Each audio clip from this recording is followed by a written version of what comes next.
name is Noelle Hartman, and I'm 34 years old. If you'd asked me a couple of months ago to describe my life, I would have said it was steady. Not glamorous, not tragic, just solid in a way that made sense to me. I'm a high school English teacher.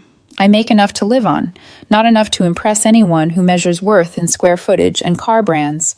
I rent a modest one-bedroom apartment with creaky floors and a dishwasher that kicks on automatically at 12:01 a.m. because that's when the off-peak power rates start. Every Sunday at 5 p.m., my budget spreadsheet updates itself, color-coded, formulas locked, categories neatly labeled, rent, groceries, savings, future maybe. The projections live on hidden tabs only I ever see. That sheet is my ballast. As long as the numbers line up, I feel like my life does too. At the center of that steady life was my boyfriend, Dylan Mercer. Dylan is 29, 5 years younger, though he carries himself like he's auditioning for a 30 under 30 list every time he walks into a room. He works in marketing for a tech startup. Buzzwords, branded hoodies, rooftop happy hours. He lives in one of those downtown luxury buildings with a lobby that looks like a boutique hotel and a concierge who calls you sir like it's part of the lease.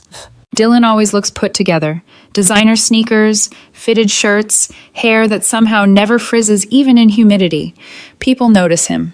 And when he introduced me as his girlfriend, I used to feel lucky. Like I'd gotten picked out of a lineup I didn't even know I was in. We'd been together for about 8 months. We met at a friend's engagement party and bonded over old school R&B and mutual hatred of mayonnaise. He laughed at my dry jokes. I liked that he actually asked follow-up questions when I talked about my students. It felt easy, real, normal, until the Tuesday night that split everything open. It was early November. I'd just finished grading a stack of essays about symbolism in The Great Gatsby and was sitting in my car outside a Thai place, scrolling through the menu on my phone. We had a routine. Sometimes I'd grab takeout and bring it to Dylan's place. We'd eat on his couch, half watch a show, half make fun of the commercials. Nothing dramatic, just couple stuff. I texted him like I always did. Me. Hey, want me to swing by with dinner? I'm outside Thai Orchid. He didn't reply right away. No big deal. I ordered pad see ew for him, green curry for me, spring rolls to share. By the time the order was ready, my phone buzzed. Dylan. Actually, can you not come by unannounced anymore? I frowned at the screen. Me. I literally just asked. That's not unannounced. 3 dots. Then, Dylan, you know what I mean, Elle. It's just, my building has a certain vibe and people talk. I stared at that for a full 10 seconds, some cold little thread starting at the base of my neck. Me. What does that mean, Dylan? Another pause. I watched the typing bubble appear, disappear, come back. Dylan. The other tenants here are pretty high profile. They date like influencers, founders, finance girls. I don't want them seeing me with another pause. You know. My grip tightened around the phone. Me, with what exactly? Dylan, someone who doesn't really fit that image. There it was, not even dressed up in nice words. I read the message 3 times to make sure I wasn't misunderstanding. I'm a teacher. I know how to read. It said exactly what it looked like it said. Me, so I'm an embarrassment. Dylan. Don't be dramatic. I'm just saying maybe we keep things at your place more or meet out somewhere. It's about perception. Image matters here. Image. As if I were a smudge on his glossy lobby floor. My chest felt heavy but hollow at the same time, like someone had scooped something out and left the outline. Me. Understood. He replied almost instantly. Dylan, thank you for being mature about this. I stared at those words until they blurred. Mature. Like I'd just agreed to a reasonable compromise instead of being told I was, what? Too ordinary to be seen with in his high-rise terrarium. The pad see ew was getting cold in the passenger seat. I didn't feel hungry anymore. I didn't text him back. I drove home instead, the takeaway bag perfuming my car with garlic and basil, while my thoughts turned into a slow, simmering boil. It wasn't anger at first, just this crystallizing clarity about who I was actually dating. About what he'd maybe been thinking this whole time and just finally said out loud. I got home, kicked off my shoes, put the food in the fridge without even opening the containers, and sat on my couch in the dark with my phone in my hand. Then I did something I'm not proud of. I opened Instagram. I'd followed Dylan since we started dating, but I'd never studied it. Not really. I'd liked photos, left the occasional heart emoji, scrolled past the rest. That night, I scrolled back months. His feed was a highlight reel of perfectly lit rooftop bars, craft cocktails, shots from VIP sections at clubs, taglines like Monday grind, Friday shine, and building the life I deserve. He was always surrounded by people who looked like they'd stepped out of ad campaigns, women in tiny dresses and sky-high heels, guys in slim suits and expensive watches. I realized something that should have bothered me earlier. In 8 months together, I wasn't in a single picture. Not one. There were group photos, sure, nights out, dinners, parties, plenty of women tagged, but never me. If you looked at his profile, you'd think he was single, on the market, always available for the next better thing. I told myself it was just social media. People curate what they want to show. It's not real life. So I clicked on his tagged photos. That's where the real story was. 2 weeks ago, someone had posted a picture from a rooftop party. String lights, city skyline, people packed shoulder to shoulder. Dylan stood with a woman in a silver dress, hand resting low on her back. She had that perfectly polished look, sleek hair, contoured cheekbones, a champagne flute in one hand. The caption read, "Power couples only." They were both tagged. Dylan and the woman, at Logan Pierce. I clicked her profile. Private, of course, but her bio had just enough. Investor relations, brand partnerships, champagne enthusiast, 5,000 followers. Profile picture of her in an evening gown next to a car I couldn't afford even if I emptied every account and sold a kidney. My stomach twisted. I toggled over to Dylan's DMs. We mostly texted by phone, but we'd messaged on Instagram when we first started talking. Our old thread was still there, buried under other names. I scrolled up until my thumb hurt, and then I found it. A conversation from early on, around the time he'd told me he wanted to be exclusive. My finger hovered over the date, September 18th. Dylan to someone named @BrentAdler. Just keeping my options open, LOL. She's sweet, but definitely not endgame material. I swallowed, mouth suddenly dry. Brent, backup plan? Dylan, more like a placeholder until something better comes along. My hands started to shake. September 18th. 2 days after he'd leaned across my couch, kissed my forehead, and told me he didn't want to see anyone else. I took a screenshot, then another and another. Every flirty comment he left on Logan's photos, every heart eye emoji on other women's posts, the photo from the rooftop with the power couples caption, every little digital crumb that confirmed what that one sentence had said out loud. I wasn't his partner. I was his placeholder. At some point, my teacher brain kicked in. The part of me that organizes essays into folders and grades with rubrics. I created a new album and dumped all the screenshots into it, date stamped, labeled in my head. I didn't know what I was going to do with them. I just knew I wanted proof. Proof that it wasn't all in my head. Proof that there had been a line and he'd crossed it and then had the nerve to talk to me about image like I was a stain on his brand. The next morning, I went to work like nothing had happened. I handed out quizzes, answered questions about thesis statements, told a sophomore he couldn't end his persuasive essay with, "So yeah, that's why." I smiled, joked, moved on autopilot. At lunch, I sat in the teacher's lounge with my colleague and best friend, Nick Romano. Nick teaches history and eats like he's still in college. Chips, soda, whatever's left in the vending machine at 11 a.m. He took one look at me and frowned.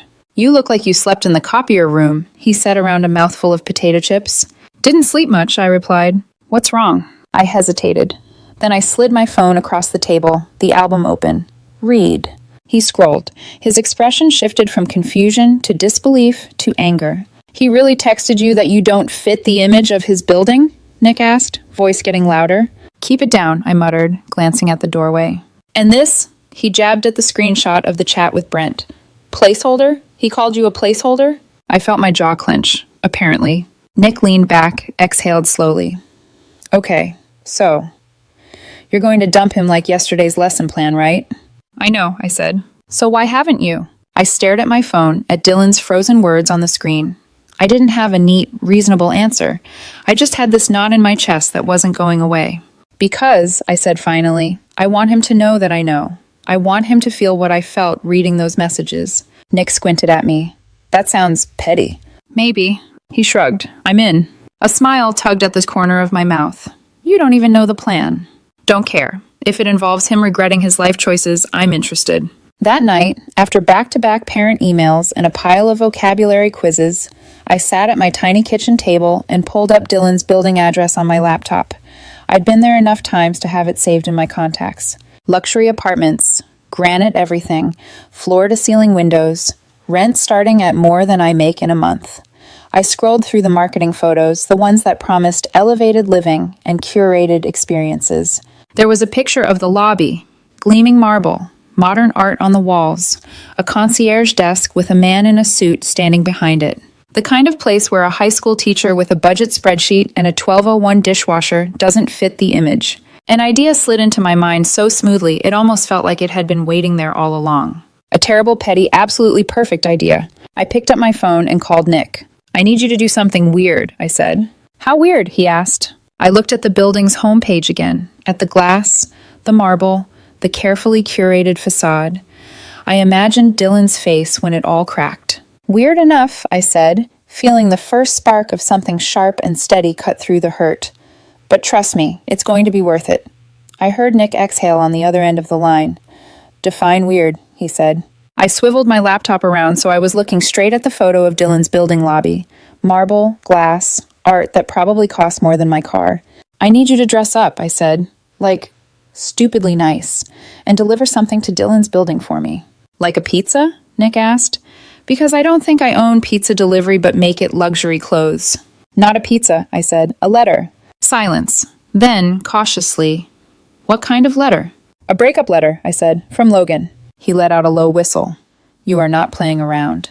I pinched the bridge of my nose, trying to organize the chaos in my head into sentences. "You saw the screenshots," I said. "He's been circling her for months, commenting on everything, flirting in public like I don't exist. That rooftop photo, power couples only? They didn't just meet that night." Nick cleared his throat. I did a little scrolling of my own after lunch," he admitted. "There are older tagged photos of them together, from last year, before you. Looks like they dated for a bit, or something." The word set my teeth on edge. Ex. Of course. "So she's not just some random girl on his feed," I said. "She's his ex, his endgame candidate." "And you're the placeholder," Nick said quietly. "The thing about hearing someone else say it out loud is that it removes any room for denial. The word just hangs there between you." I swallowed. "Yeah." On the screen, the cursor blinked in the search bar at the top of Dylan's building website, like it was waiting for whatever came next. "So what's the plan?" Nick asked. "Exactly. I write a letter as if it's from Logan," I said, the idea sharpening as I spoke it. "Old money, high status, whatever. She tells him her husband found their messages. She's cutting him off to save her marriage, her assets, her reputation. It's over. No more secret flirting. No more power couple fantasies." Nick was quiet for a beat. "Logan's married?" "She is now," I said. "In the letter, anyway." He snorted. "Cold." "Accurate," I replied. "He wants to orbit rich, shiny people and pretend he's in their world? Fine. Let's let him feel what it's like when that world shuts the door in his face." "And me?" Nick asked. "What's my role in this little morality play?" "You're going to deliver it," I said, "in a suit, with a nice watch, like you're one of them. You hand it to the concierge, make it clear it's personal and urgent from L. Pierce. He'll either bring it up or call the apartment. Dylan will get it and think Logan sent someone." "And you?" Nick said. "Where will you be?" "Watching," I said, "from the car. I want to see his face when everything he's been chasing slaps him first. Then, once he's drowning, I'll text him. Break up. Send the screenshots. He'll lose both of us in one night and spend the rest of his life remembering that feeling every time he walks past a mirror." There was a long pause. For a second, I thought the line had dropped. "That's," Nick finally said, "diabolical." "Too much?" I asked, suddenly uncertain. There was a rustle on his end, like he was sitting up. "No," he said. "It's perfect. I'm in. You write the letter. I'll figure out how to look like I can afford valet parking." Thursday evening, my apartment turned into a crime scene in reverse. I sat at my kitchen table with my laptop open, a blank document staring back. Next to it, I'd laid out a pack of cream-colored cardstock I'd bought from the stationery store on my way home, along with a smooth, heavy envelope that felt expensive even though it wasn't. At the top of the document, I typed, "Dylan," then just sat there, hands suspended over the keys.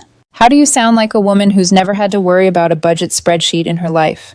Someone whose calendar is full of charity galas and investor dinners, who treats men like accessories and assets? I thought about Logan's profile picture, about the way she tilted her head just so, the flash of a diamond earring, the champagne glass.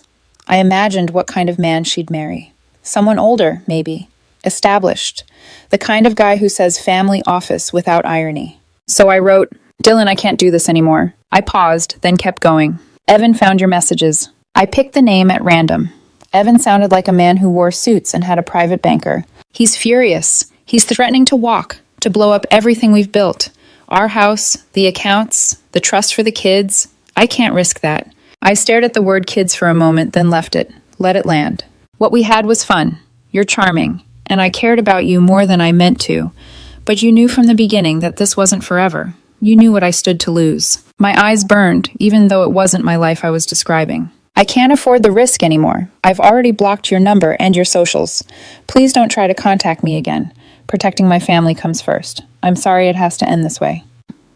L. I read it over 3 times, tweaking the sentences until the voice felt right, distant, apologetic, but ultimately practical. Not cruel, just done. Like I'd been, in my own head, since Tuesday night. When I was satisfied, I printed it on the cream cardstock. The paper slid out of the printer warm and slightly curled, smelling like toner and finality. I folded it carefully, slid it into the envelope, and sealed it. For the finishing touch, I pulled up Logan's Instagram stories. In between club videos and brunch boomerangs, she'd posted a photo of handwritten notes once, some affirmations about abundance and alignment.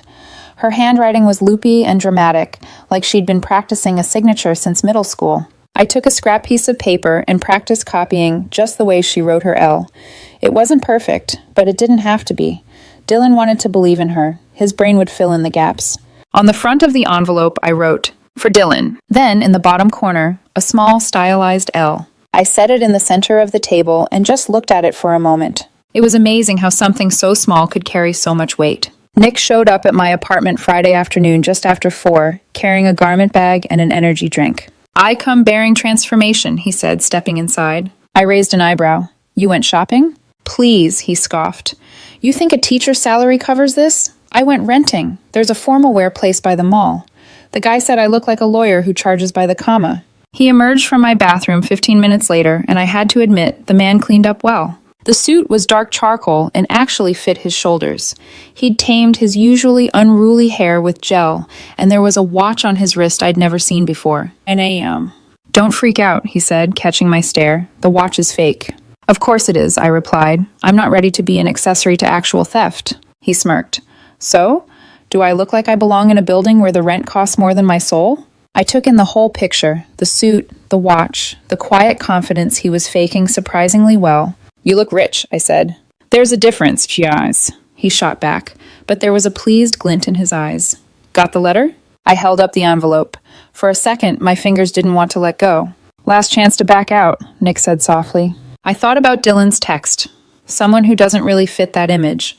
About the word placeholder. About how small and invisible I'd felt scrolling through his perfect little curated life. I handed Nick the envelope. "Let's go." We parked a block away from Dylan's building, just far enough that he wouldn't see my car, but close enough that I had a clear view of the entrance. Even from here, the building looked like it was sneering at the rest of the city. Glass, steel, a valet stand out front. The concierge desk was visible through the floor-to-ceiling windows, a man in a suit behind it. Nick straightened his tie in the rearview mirror, adjusted his fake Rolex, and took a steadying breath. "Remember," I said, "you're not nervous. You're bored, like you have somewhere more important to be." He rolled his eyes. "I teach 11th grade history. I'm always bored." He stepped out of the car and walked toward the building, shoulders squared. From where I sat, he looked entirely like he belonged, a man with a purpose and a portfolio. I pulled a pair of old binoculars from my bag. They'd been my dad's, from his bird-watching phase. Now, apparently, they were for stalking ex-boyfriends. I watched Nick approach the desk, exchange a few words with the concierge, and hand over the envelope. I couldn't hear him, but I saw the way he gestured. Subtle, serious. The concierge glanced at the envelope, then picked up the phone and dialed. He spoke for a moment, listening, then nodded and pointed toward the elevators. He buzzed Nick in. My phone buzzed a second later. "Nick, I'm in. Going up." I exhaled a breath I hadn't realized I'd been holding. 5 long minutes crawled by, each second a tiny hammer in my chest. I watched the elevator doors, the lobby, the sidewalk. I imagined Dylan opening his apartment door, expecting what? Food delivery? A package? Logan herself? My phone buzzed again. Nick. Delivered. He opened the door. I said it was from Elle. Wanted to make sure he got it personally. He looked confused, but took it. Place smells like expensive candles and insecurity. Heading back down. A sharp, bitter laugh escaped me before I could stop it. I could almost see it. The little furrow between Dylan's brows. The way his mouth would press into a line when something didn't fit his script. Nick reappeared on the sidewalk, shrugged his shoulders like he was shaking off the roll, and walked back to the car. He slid into the passenger seat and loosened his tie. "You owe me so many coffees," he said. "How'd he look?" I asked. "Dressed up," Nick said, like he was expecting company. "I was supposed to go over there tonight," I said quietly. "We were going to lay low so nobody saw me, remember?" Nick made a face.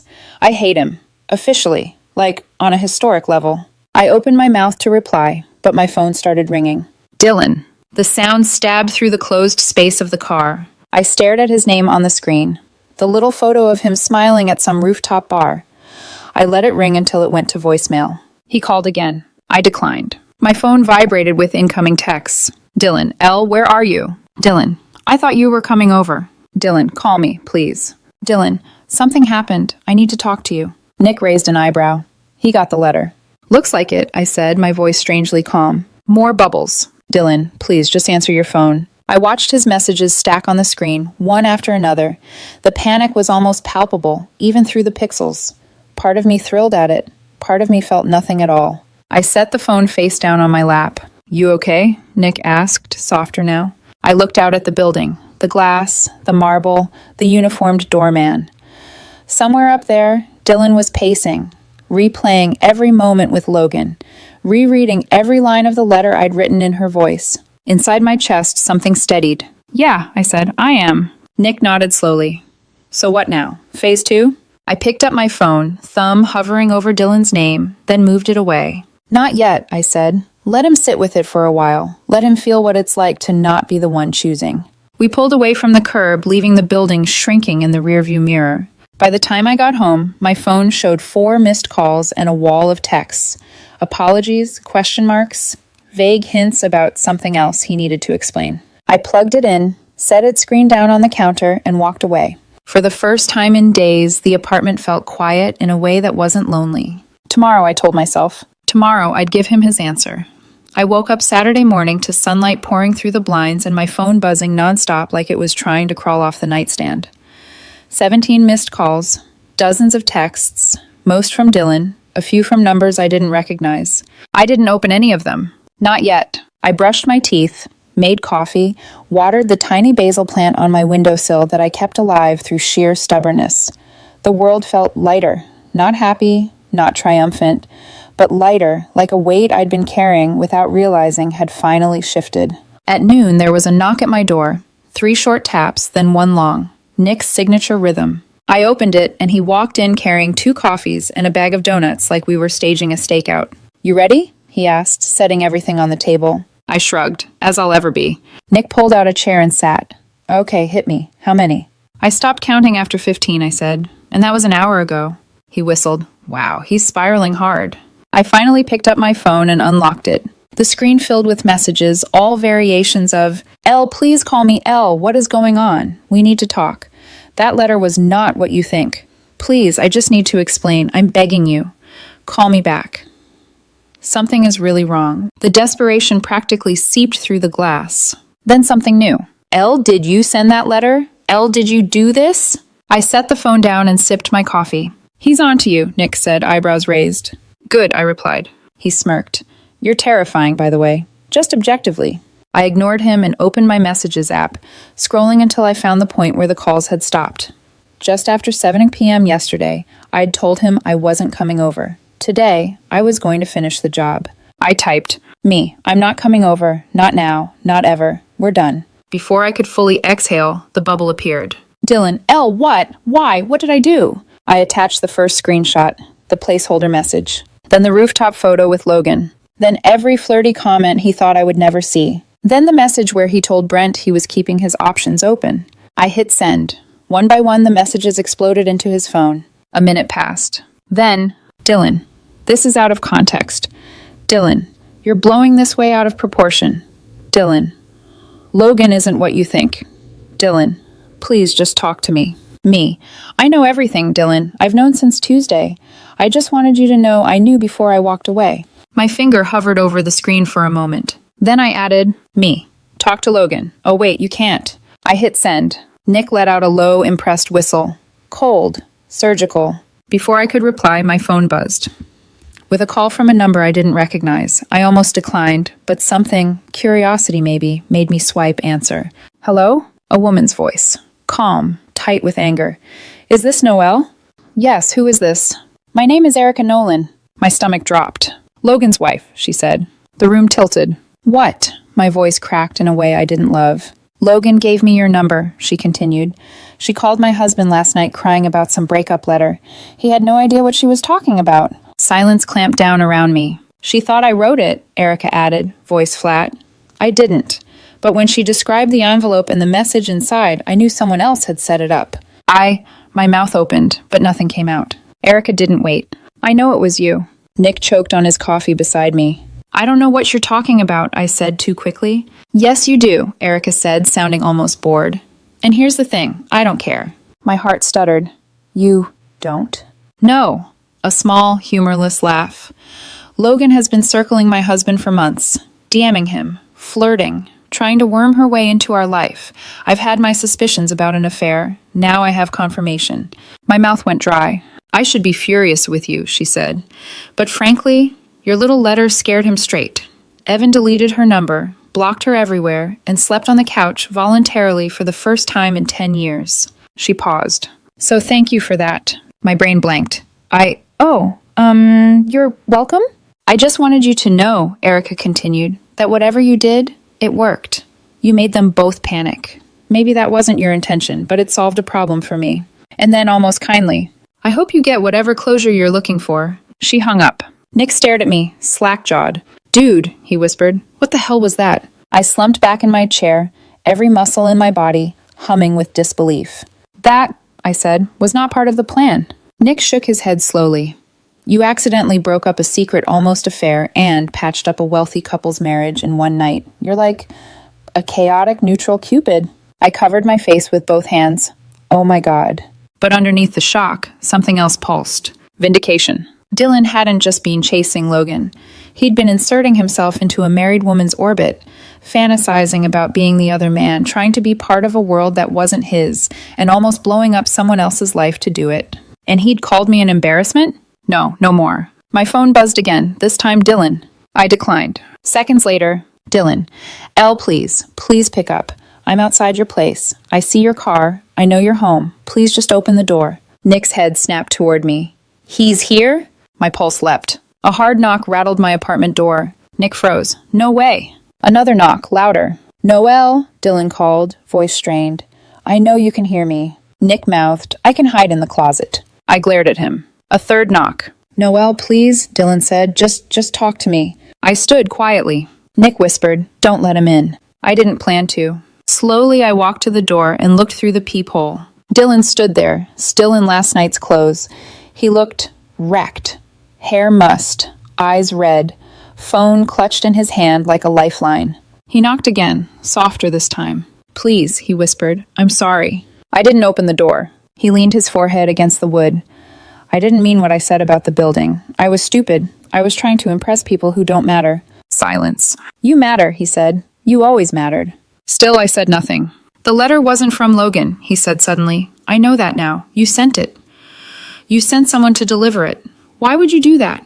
Why would you go to that length just to hurt me? He let out a shaky breath. That's cruel, Noelle, he said. You're supposed to be the good one. You're a teacher. That almost got me. Almost. But then I remembered the placeholder message, the rooftop photo, the word embarrassment hidden behind his image talk. I stepped back from the door. Eventually, his voice broke. You humiliated me, he said softly. Everyone saw. My doorman, my friends, Logan, her husband. You made me look pathetic. So congratulations, you won. A beat of silence, then footsteps retreating. I didn't move until the hallway was quiet. Nick let out a long exhale. Holy hell. I walked back to the table, heart beating steadily, not fast. He still doesn't understand, I said. He will, Nick replied, just not today. 5 weeks passed. Dylan tried to contact me twice more, once through Instagram, once through a mutual acquaintance. I ignored both. Eventually, the messages stopped. Through that same acquaintance, I heard he'd moved out of the luxury building. Apparently, the rent was too steep without the financial cushion he'd been leaning on, and after the Logan incident, that cushion disappeared. Logan and her husband? Doing fine. Therapy. Boundaries. A renewed PR-friendly marriage. Erica even sent me a Facebook friend request. I accepted. Why not? And me? I rebuilt my routine. My 5 p.m. spreadsheet updates. My quiet apartment. My basil plant. A month later, I met someone new at a small bookstore on 5th. His name is Jonah. He's a nurse. Kind eyes. Patient laugh. He insisted on paying for his own coffee without turning it into a gesture or a performance. Refreshing. Really refreshing. Sometimes Nick still brings up the Logan letter incident with dramatic flair. I pretend to roll my eyes, but it makes me laugh every time. And the thing about being called someone's placeholder is that it rewrites everything. Every moment, every "I care about you" becomes suspect. You start wondering if any of it was real, or if you were just a filler until something shinier walked by. Dylan didn't think he was cruel. That's the part that gets me. But he was. And the letter? Yeah, it was petty. But watching him lose both the fantasy and the fallback in the same night? Worth it. And I'm not the villain here, no matter what story he tells people. I'm just the woman who refused